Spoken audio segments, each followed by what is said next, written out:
My name is Alexandra, 29 years old, and I have always been second best in my family. At my sister Rachel's wedding last spring, I watched my mother raise her champagne glass. To the daughter she announced who truly deserves everything. The room erupted in applause while Rachel smirked at me from the head table. I was not even seated with my family. That day I swallowed my pride, stood up and said something that changed everything. You will all remember this day, just not for the reason you think. Before I continue my story, let me know where you are watching from in the comments. If this sounds like family drama, you can relate to hit that like button and subscribe to hear how I finally stood up for myself after years of being the family disappointment. Trust me, what happened next shocked everyone, including myself. Growing up in Boston, I always lived in the shadow of my perfect older sister Rachel. 3 years my senior at 32, Rachel was the golden child, the one who could do no wrong in our mother Kathleen's eyes. My mother, now 58, made no attempt to hide her preference. From the earliest days I can remember, it was clear that Rachel was the daughter she had always wanted, while I was something of an afterthought. Our father, Thomas, 60, was different. He loved us both equally, at least I believed he did. But he was passive, rarely standing up to my mother when she showed her favoritism. He would give me sympathetic looks across the dinner table when my mother fawned over Rachel's latest achievement while barely acknowledging mine. Sometimes he would try to balance things by praising me privately, but he never confronted the obvious inequality in how we were treated. Rachel excelled at everything academic. She was valedictorian in high school, graduated summa cum laude from Harvard, and went on to become a cardiothoracic surgeon at Massachusetts General Hospital. Her face appeared in medical journals and local newspapers. Our mother kept a scrapbook of all her accomplishments displayed prominently in our living room for visitors to admire. I was not unsuccessful by normal standards. I graduated with honors from Boston University, with a degree in communications, and built a career as a digital marketing specialist for a well-known tech company. But in our family, being good was never enough when Rachel was great. My mother would introduce Rachel as my daughter, the surgeon, and me as my other daughter if she bothered to introduce me at all. There were moments when Rachel and I connected as sisters, late-night conversations when she would visit from college, sharing secrets about crushes and dreams. But those moments were always undermined by the competition our mother fostered between us. Rachel would share advice about school or careers, but it always came with an air of superiority, as if she was doing me a favor by helping the less capable sister. The inequality was most obvious during milestone events. On my 16th birthday, I received a used Toyota Corolla while Rachel had gotten a brand new BMW for hers. My high school graduation dinner was at the local Italian restaurant while Rachel's was at the Four Seasons. When I made the dean's list in college, my mother said, "That is nice, dear," but when Rachel published her first research paper, our parents threw a party and invited all their friends. Despite everything, I tried to maintain a relationship with Rachel. We would meet for coffee every few weeks, catching up on our lives. She would dominate the conversation with stories about saving lives and attending medical conferences in exotic locations. I would share my latest marketing campaign success, only to watch her eyes glaze over before steering the conversation back to herself. When Rachel announced her engagement to James Anderson, a 34-year-old investment banker from a wealthy family, my mother went into overdrive. James came from old money and had connections throughout Boston's elite circles. The wedding would be, as my mother repeatedly said, the social event of the season. The 6 months of wedding planning were painful.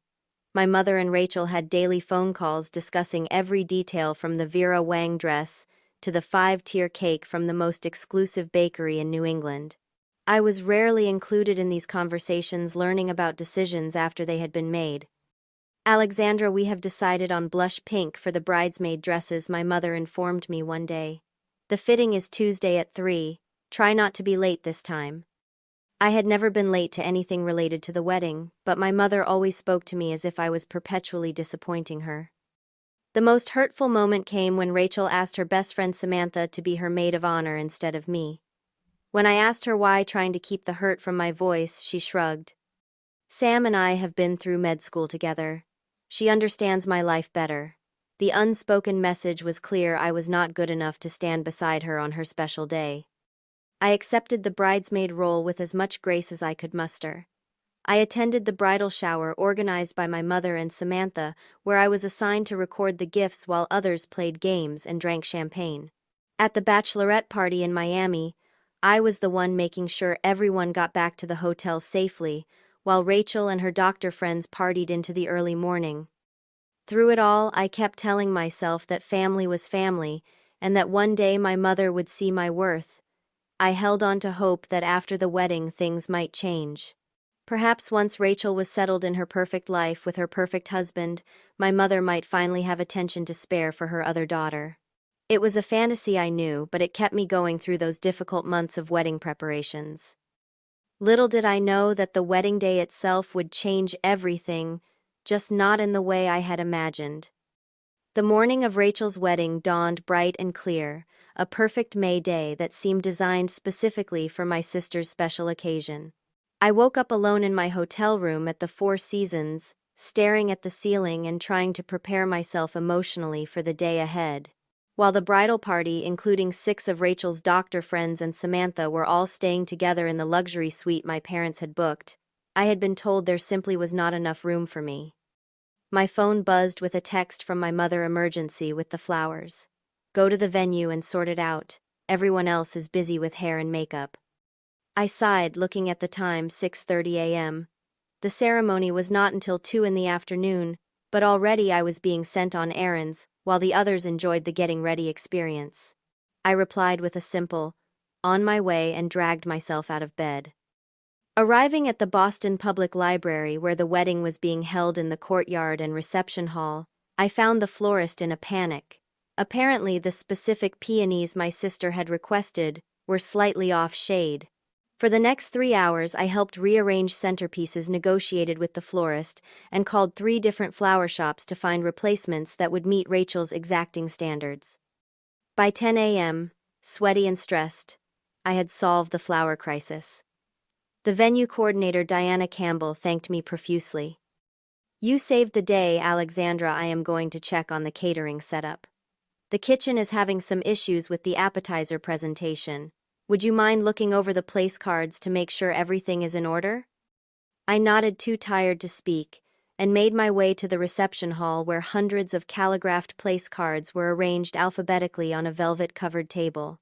As I double-checked each name against the guest list, Diana's tablet, which she had left on the table, lit up with an email notification. I would not normally look at someone else's private messages, but the subject line caught my eye. "Final arrangement confirmation, Rachel, Michael." Michael Turner was James's best friend and business partner.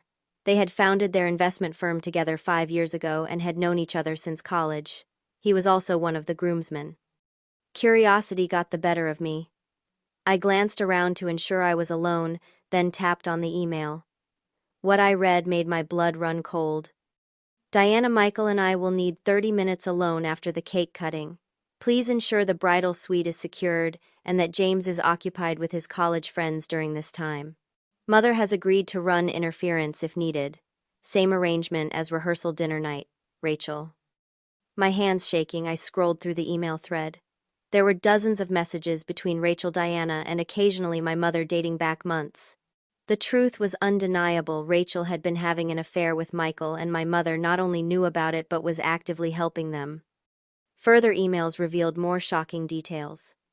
In one, my mother wrote to Rachel, "James's family connections will be invaluable for both your career and Michael's business.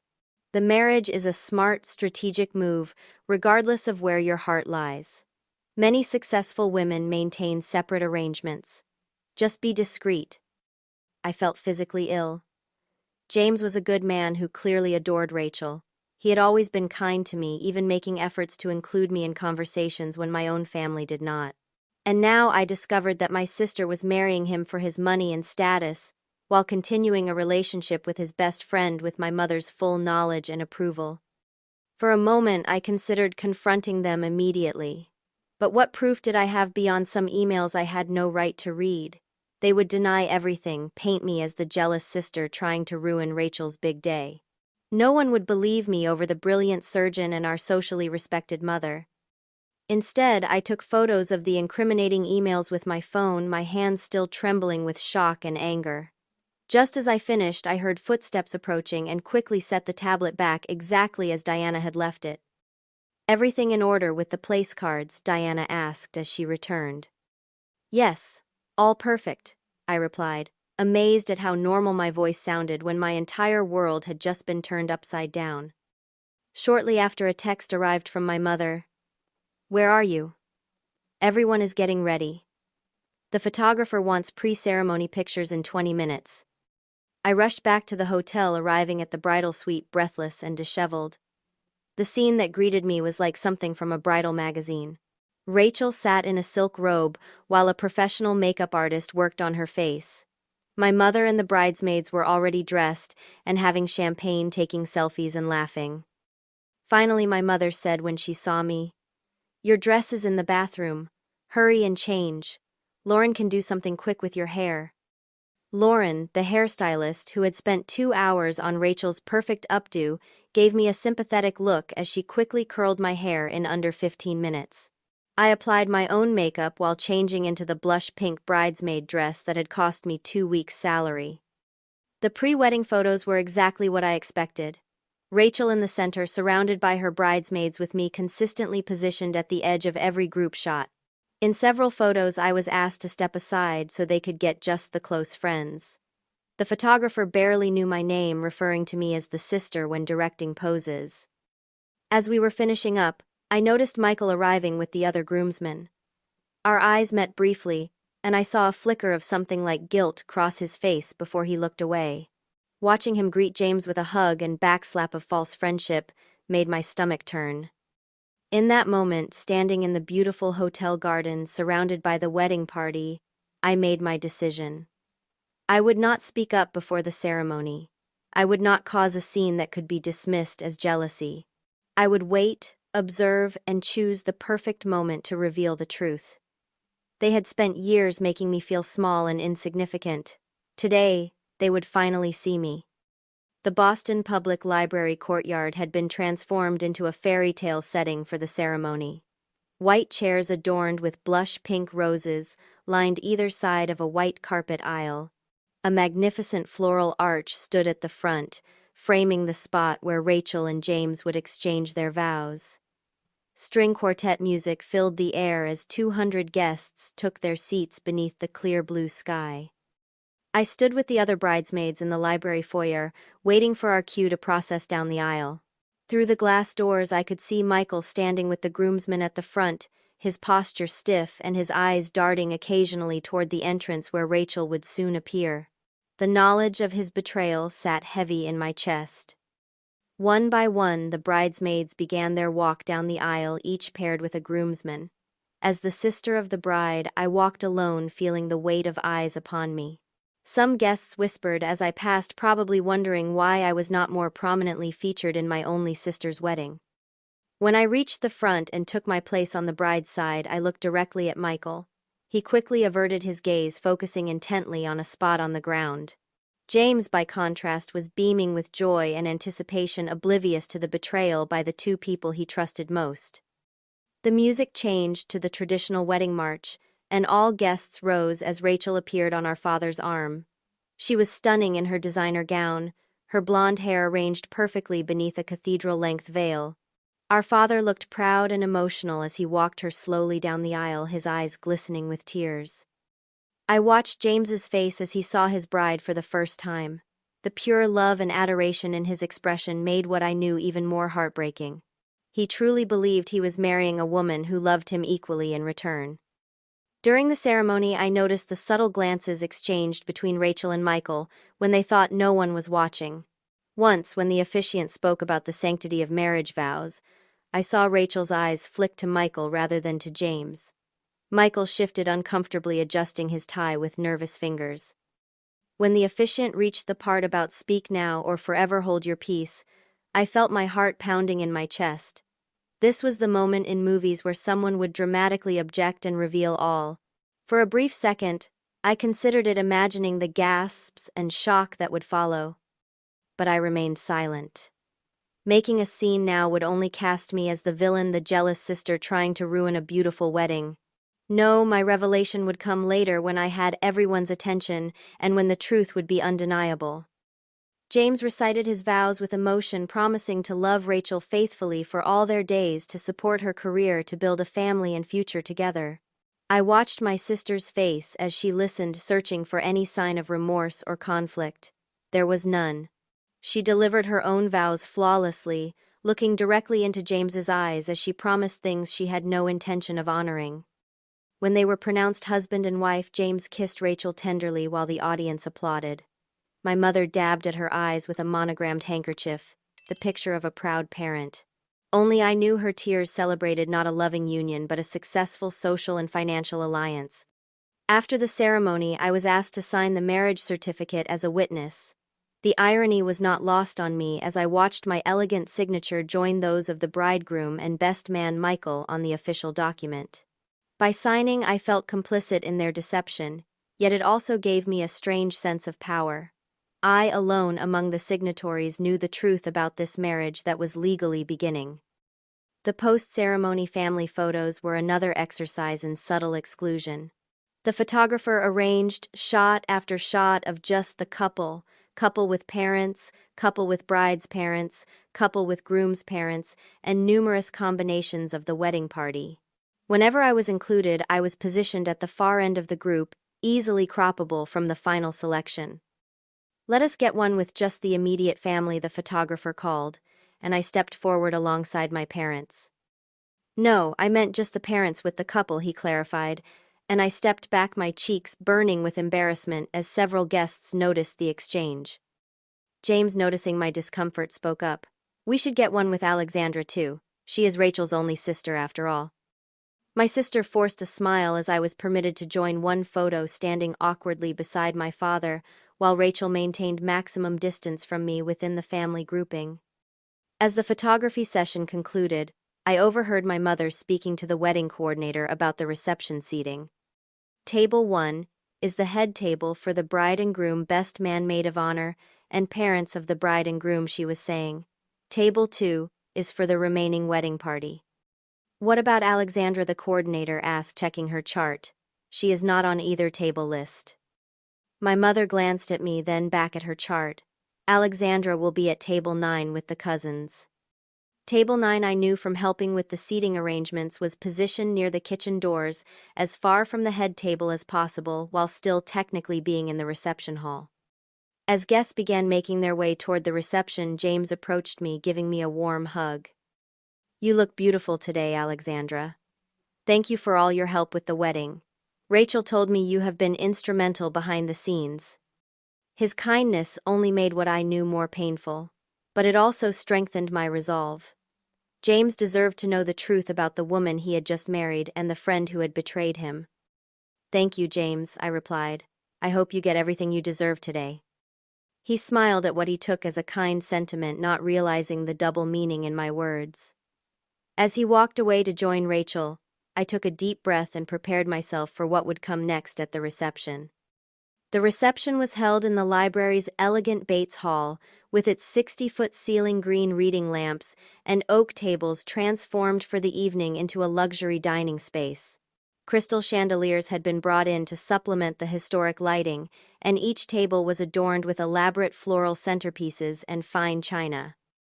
I entered the hall and immediately searched for table 9. As expected, it was positioned near the swinging kitchen doors, where servers would be constantly passing throughout the evening. My table mates were my mother's sister's children and their spouses, all of whom I rarely saw and barely knew. None of them had children at my Boston University graduation, but all had attended Rachel's Harvard Medical School ceremony. "Alexandra." "It has been ages," my cousin Patricia said as I took my seat. "Why are you not sitting at the family table?" I forced a smile. Apparently there was not enough room. Patricia looked confused. "But you are the sister of the bride. That does not make any sense." "Welcome to my entire life," I said, trying to keep my tone light, even as the familiar pain of exclusion washed over me. The wedding party made their grand entrance to applause, with Rachel and James entering last, as the DJ announced, "For the first time, Dr. and Mr. James Anderson." The head table was positioned on a slightly raised platform, allowing them to overlook the entire reception. From my seat, I had a perfect view of both Rachel and Michael, who was seated beside James as his best man. The servers brought the first course, a lobster bisque that I could barely taste as I watched the dynamic at the head table. My mother was engaged in animated conversation with James's parents, prominent figures in Boston society. My father sat quietly beside her, speaking occasionally to James. Rachel was the center of attention, graciously accepting congratulations from guests who approached the table. Michael remained subdued, drinking more wine than anyone else at the table and checking his phone frequently. Once I caught him looking at Rachel with such naked longing that I was amazed no one else noticed. Rachel, for her part, maintained her composure, though I saw her hand briefly touch Michael's when she thought no one was watching. As the main course was served, the DJ announced that toasts would begin. My father stood first, champagne glass in hand. When Rachel was a little girl, she announced that she was going to be a doctor and fix people's hearts. Even at age 5, she knew exactly what she wanted and never wavered from that path. James, you are getting not just a beautiful bride, but one of the most determined and focused women I have ever known. Both my daughters have made me proud in different ways. He glanced briefly in my direction. Alexandra with her creativity, and Rachel with her scientific mind. To the happy couple. The guests applauded as my father sat down. It was the closest thing to acknowledgement I had received from my family all day, and despite everything, I felt a small surge of gratitude toward him. Next came Michael's toast. Standing unsteadily, he gripped his champagne glass so tightly I thought it might shatter.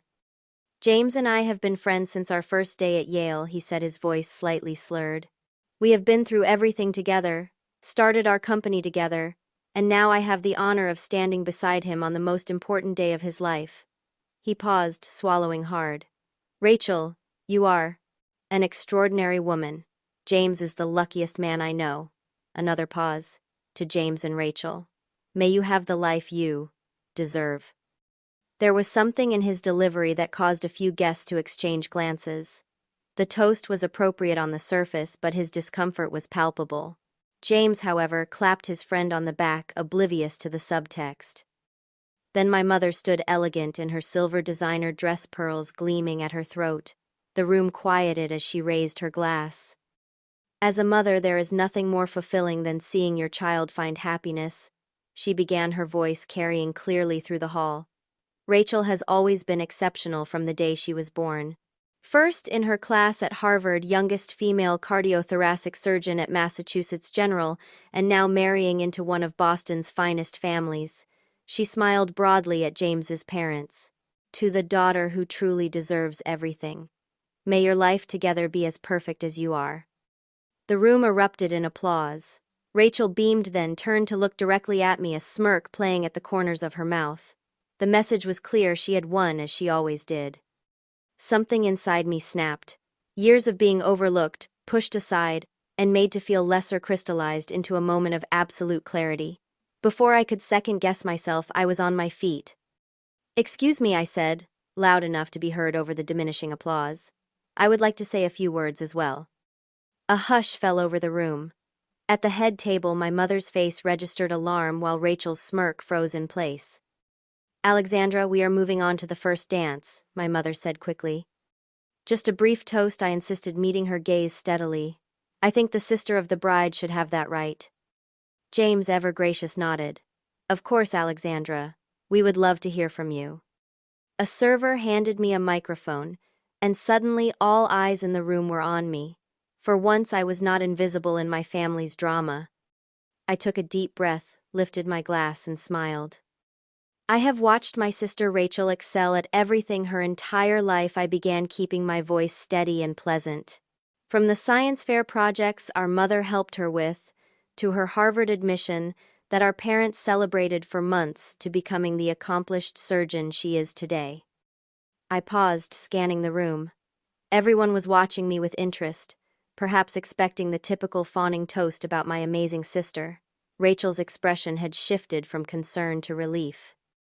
Rachel has always known exactly what she wants, and exactly how to get it, I continued. It is one of her most impressive qualities, actually. Her focus and determination are unmatched.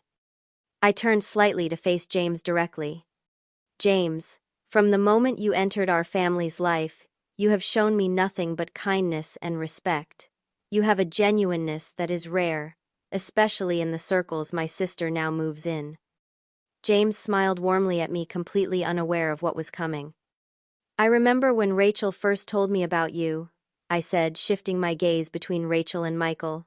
She said you were kind, successful, and connected to all the right people. She said a marriage to you would open doors that even her Harvard degree could not. Rachel's smile faltered. Michael stared intently at his plate. But what struck me most, I continued, was not what she said about you, but what she said about commitment. Marriage is ultimately a business arrangement, she told me. Only fools marry purely for love when they could marry for advantage. A murmur rippled through the crowd. James looked confused, glancing at Rachel, who was now glaring at me. My sister has always been practical that way. Calculating the angles, weighing the benefits, considering the alliances, I raised my glass higher. So, here is to Rachel and James. May you both get exactly what you deserve from this marriage. I locked eyes with Rachel, then with my mother, and finally with Michael.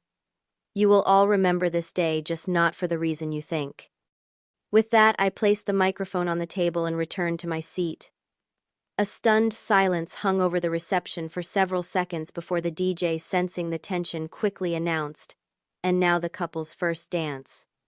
As James led Rachel to the dance floor, I could see them engaged in a tense conversation. Rachel was smiling for the cameras, but her body language was rigid. My mother was watching me with undisguised fury, while my father looked confused and concerned. The first dance transitioned to the father-daughter dance, then to general dancing for all guests. I remained at my table, declining invitations to join the dancing. Instead, I was busy on my phone, carefully selecting and forwarding the incriminating emails I had photographed earlier. I created a single message with the most damning evidence emails where Rachel explicitly discussed her affair with Michael, where my mother advised her to marry James for his connections, while continuing to see Michael on the side, and their plans for secret meetings during the wedding itself. I addressed this message to key people: James, his parents, the maid of honor, Samantha, who appeared to be unaware of the affair, my father, and several other close family members and friends, whose contact information I had from helping with the Keem's wedding planning.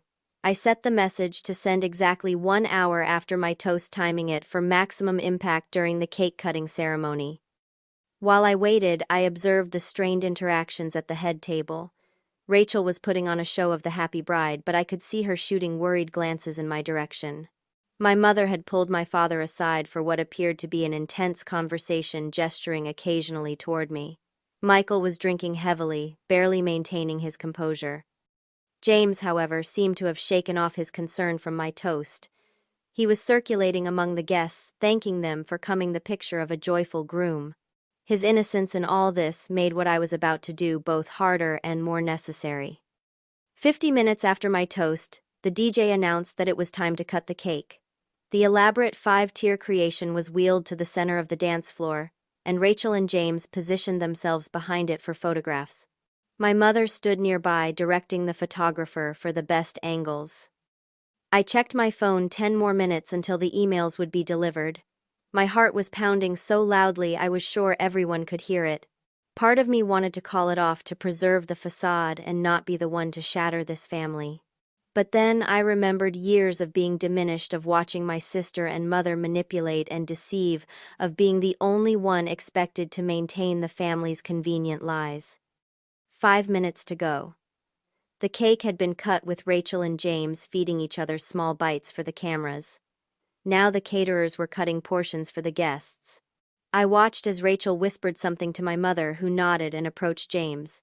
She said something that made him laugh, then led him toward a group of his former classmates across the room, leaving Rachel momentarily alone. 2 minutes. Rachel caught Michael's eye and gave a subtle nod toward a side door. He waited 30 seconds, then casually began making his way in that direction. Exactly as planned in the emails, they were slipping away for their private meeting while James was distracted. 1 minute. I took a deep breath and looked around the beautiful reception one last time, knowing that in moments everything would change irrevocably. Then it happened. Phones began to buzz and chime throughout the reception hall as my message was delivered simultaneously to multiple guests. I watched as James, still chatting with his college friends, pulled out his phone with a smile that quickly vanished as he read the screen.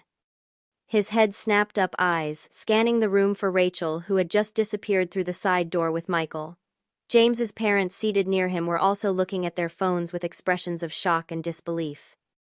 Across the room, my father opened his message, his face draining of color as he read.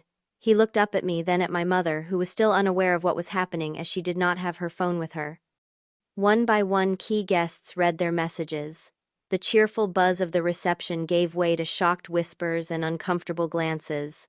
And in that moment of suspended animation before the storm broke, I felt a strange sense of peace. The truth was finally out. The next few minutes unfolded like a scene from a movie, surreal and chaotic. James, his face a mask of fury and pain, strode purposefully toward the side door where Rachel and Michael had disappeared.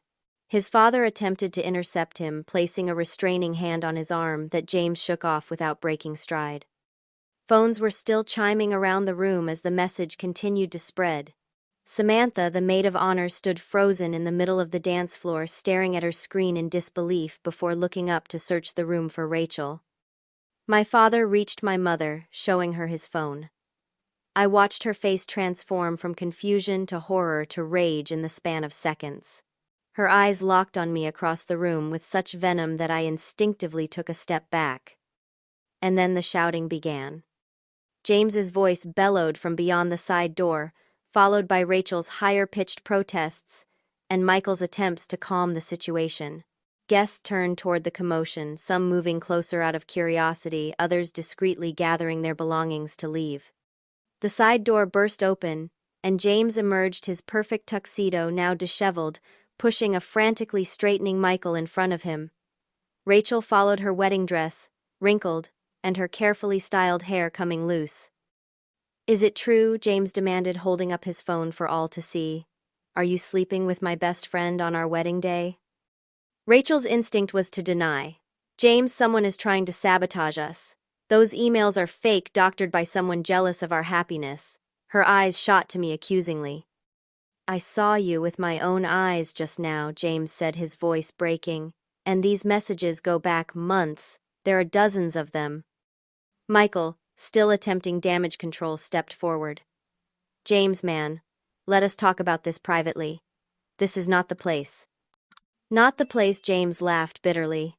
"You were just with my wife in a back room on my wedding day, and you are concerned about propriety now." My mother pushed through the gathering crowd. "James, dear, let us all calm down. Whatever you think you saw." "I saw the emails you were part of," Kathleen. James cut her off coldly. "Advising your daughter to marry me for my family connections while continuing her affair. Planning their meetings during our engagement party, our rehearsal dinner, and now our wedding." My mother paled but recovered quickly. "Alexandra," she hissed, turning to me. "What have you done?" All eyes shifted to me. For once I did not shrink under their collective gaze. "I showed everyone the truth," I said simply. "The truth you, Rachel, and Michael have been hiding for months." Rachel lunged toward me but was held back by Samantha, who looked equally furious with her friend. "You had no right," Rachel screamed. "You ruined everything because you have always been jealous of me." "I did what no one else in this family has ever had the courage to do," I replied, my voice steady. I stopped pretending.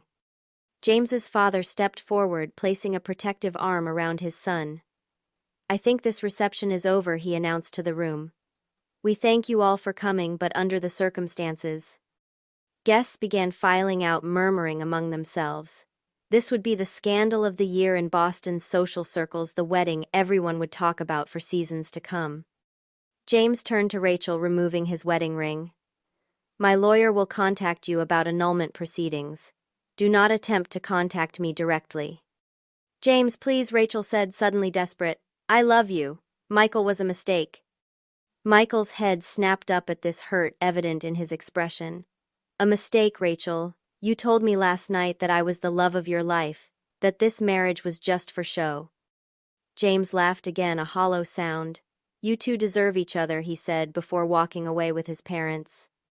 My mother was in full damage control mode, attempting to speak with James's parents as they left, then turning her attention to the few remaining guests, offering weak explanations about family misunderstandings and exaggerated proof. Accusations. My father stood apart from her, looking lost and diminished. When our eyes met across the room, I saw something I had never seen before: respect, tinged with profound sadness. The venue staff hovered uncertainly at the edges of the drama, unsure whether to continue serving or to begin cleaning up. Diana, the wedding planner, was frantically speaking with the DJ and the catering manager, trying to determine protocol for a wedding reception that had imploded. As the hall emptied, Rachel turned her full fury on me. You have always wanted to destroy my happiness, she spat. Well, congratulations, you have ruined my life. You ruined your own life, I replied calmly.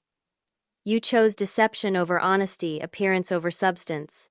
You were willing to build a marriage on lies. My mother stepped between us, her face contorted with anger. I should have known you would find a way to make this day about yourself. Your sister had a chance at a perfect life, the right connections, financial security, social standing, and you destroyed it out of petty jealousy. Listen to yourself, I said, genuinely astonished. You are not even denying what you did. You are just angry that I exposed it. My father finally approached, looking older than I had ever seen him. Kathleen, that is enough, he said quietly. Alexandra was right to bring this to light, however painful the consequences. My mother stared at him in shock. Thomas, you cannot possibly be taking her side in this. There are no sides here, he replied. Only the truth and the lies we have been living with, and I am tired of the lies. He turned to me. I am sorry, Alexandra. I should have stood up for you long ago. The security team arrived, called by the venue manager when the shouting began. They asked the remaining wedding party to leave, explaining that they had another event booked in the hall for the following morning and needed to reset the space. As we gathered our belongings, the full impact of what had happened began to sink in. The perfect wedding had ended in disaster. The carefully constructed facade of our family had cracked beyond repair.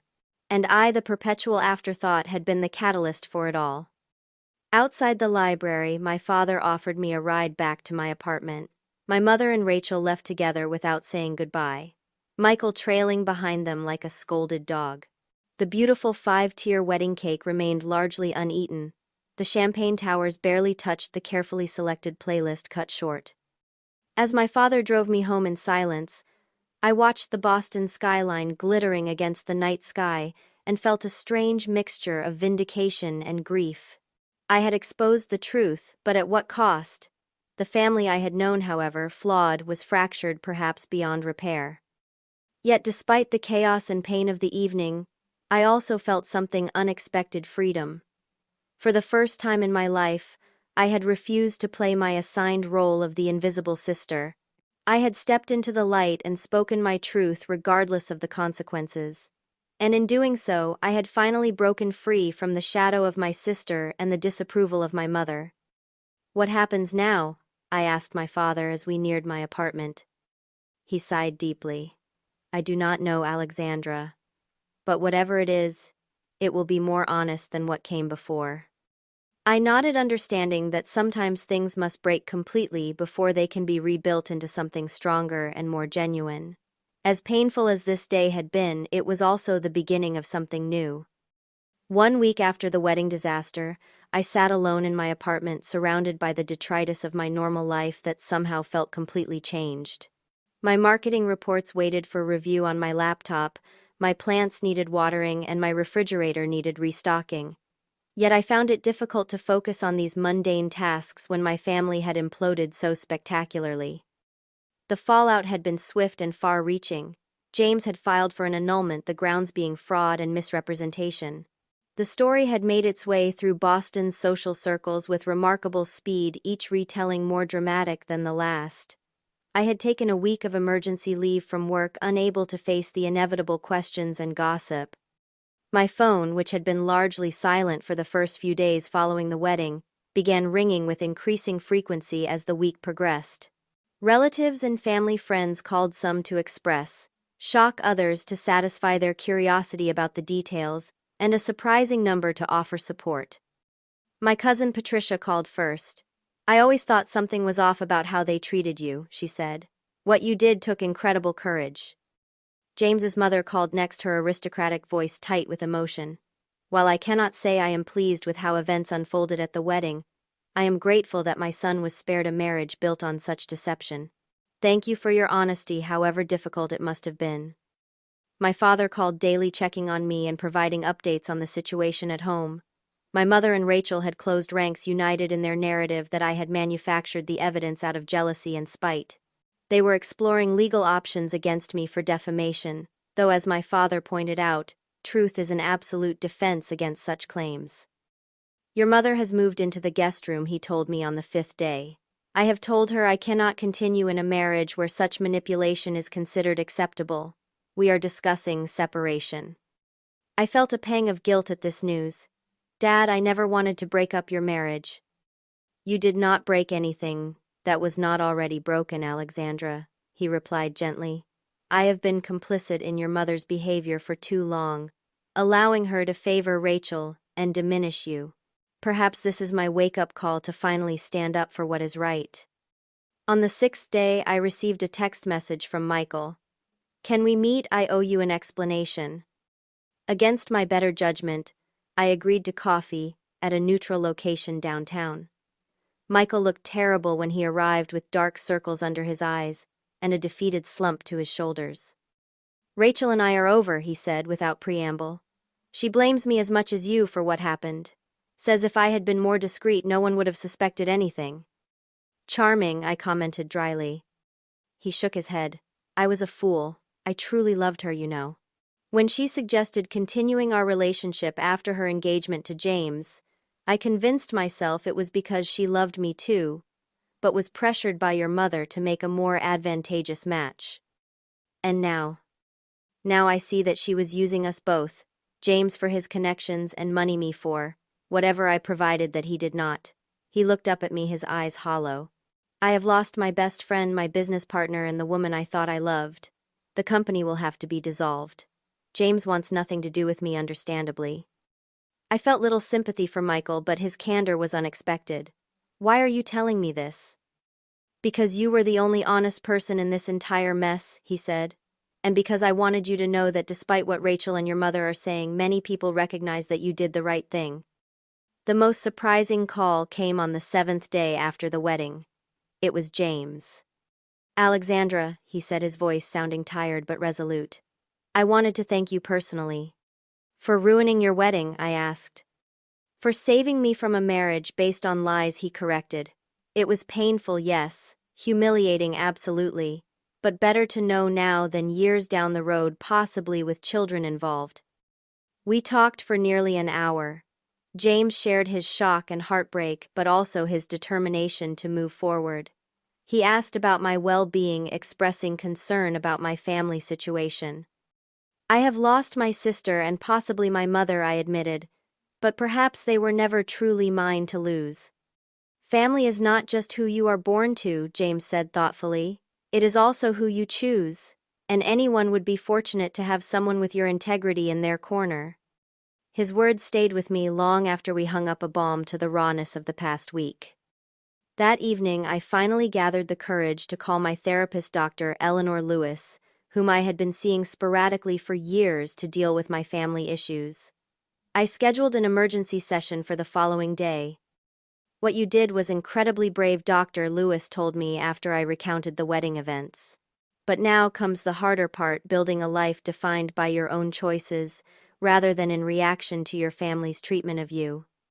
Over the following months, I threw myself into this challenge. With Dr. Lewis's guidance, I explored the deep-seated patterns that had shaped my self-perception. I learned to recognize my own worth independent of my family's validation. I set boundaries with my mother and Rachel, refusing to engage with their attempts to blame me for the consequences of their actions. My father and I grew closer than we had ever been. He moved into his own apartment and filed for divorce, a decision that shocked our extended family but which he maintained was long overdue. We had dinner together weekly, making up for years of conversations we should have had. "I failed you," he said during one of these dinners about 3 months after the wedding. "I saw how your mother favored Rachel, how she diminished your accomplishments, and I did nothing. I told myself I was keeping the peace, but really, I was just avoiding conflict at your expense." "You are making up for it now," I assured him, reaching across the table to squeeze his hand. 6 months after the wedding, I unexpectedly ran into James at a charity gala my company was sponsoring. He looked well, the initial shock and pain having given way to a more settled resignation. "Alexandra," he greeted me warmly. "It is good to see you." We found ourselves talking throughout the evening, comparing notes on our respective healing journeys. James had thrown himself into expanding his business, opening a new office in New York. The annulment had been granted, and he was slowly beginning to date again. "Would you like to get coffee sometime?" he asked, as the event wound down. "Just as friends," he added quickly. "I think we both could use those right now." Our coffee meetup turned into a genuine friendship. James understood my family dynamics in a way few others could, having experienced their manipulation firsthand. There was no romantic dimension to our relationship, just the comfort of mutual understanding and respect. Through James, I met new people outside my usual circles, expanding my social network beyond the shadow of my family's influence. I made friends who knew me only as Alexandra, the marketing specialist with the sharp wit and kind heart, not as Rachel's less accomplished sister. By Thanksgiving, 9 months after the wedding, I felt strong enough to host my own holiday dinner. My guests included my father James, several friends from work, and a few cousins who had reached out with support. Notably absent were my mother and Rachel, who had declined my invitation with a cold formality that suggested the rift between us remained unbridged. As we sat around my dining table enjoying the meal I had prepared, I looked at the faces of these people who had chosen to be in my life. Some were connected by blood, others by circumstance, but all were there because of genuine affection rather than obligation. My father raised his glass for a toast. To Alexandra, he said, his eyes glistening with emotion, who had the courage to demand truth and authenticity even when it was painful. "You have taught me what real strength looks like." As glasses clinked around the table, I felt a profound sense of peace. The past year had been one of the most difficult of my life, but also the most transformative. I had lost the family I thought I needed to please, but gained the freedom to build a life on my own terms. Truth, I had learned, is both destroyer and creator. It had shattered the false narratives that had defined my family relationships, but in doing so, it had cleared space for something more genuine to grow. To truth, I added, raising my own glass. And to the family we choose. Later that evening, as my guests were leaving, James lingered behind to help me clean up. "You seem happy," he observed as we loaded the dishwasher. "I am," I realized, somewhat surprised by the truth of it. "Not because of what happened at the wedding, but because of what has happened since. I am finally living my own life, not the one my mother or Rachel prescribed for me." James nodded thoughtfully. "Sometimes the hardest truths lead to the most authentic happiness." Those words encapsulated everything I had learned in the months since that fateful wedding day. By refusing to participate any longer in the family fiction, by insisting on truth regardless of the consequences, I had found my voice and my value. The pain had been necessary, a fire that burned away pretense and left only what was real. As I fell asleep that night, I thought of my mother's wedding toast, "To the daughter who truly deserves everything." She had meant Rachel, of course, but life had its own way of determining what each of us truly deserves. Rachel had deserved the consequences of her deception. My mother had deserved to face the reality of her manipulations. And I had deserved the chance to finally be seen, heard, and valued for exactly who I am. What has been your experience with family favoritism? Have you ever had to stand up for yourself against those who should have been supporting you? Like and subscribe to hear more stories about finding your voice and your worth in difficult family situations. Share this video with someone who needs to know they are not alone in these struggles. And remember, sometimes the most loving thing you can do for yourself is to speak your truth, even when others do not want to hear it. Thank you for listening to my story. May you find the courage to write your own.